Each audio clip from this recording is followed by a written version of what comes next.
Hi friends, வணக்கம். இன்றைக்கி ஒரு கதை நம்ம பார்ப்போமா? என்ன கதைன்னா, குழந்தைகளுக்கு நிலாச்சோறு ஊட்டுவது ஏன்? குழந்தைகளுக்கு நிலாவை காட்டி சோறு ஊட்டுவது விளையாட்டு காரியம் அல்ல, அது அறிவியல். குழந்தை கருவில் இருக்கும்போது தாயின் தொப்புள் கொடி வழியாக குழந்தைக்கு உணவு செல்கிறது.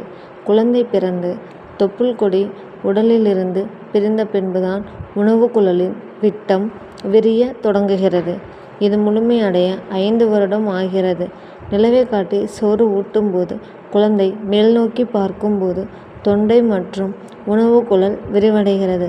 அப்போது உணவு இலகுவாக இரைப்பையை நோக்கி இறங்குகிறது. மேலும் தொண்டை குழலில் கீழ் நோக்கி இறங்கும். அலைவு இயக்கங்கள் மற்றும் செரிமான ஊக்கிகளுக்கு நல்ல பயிற்சி கிடைக்கின்றன.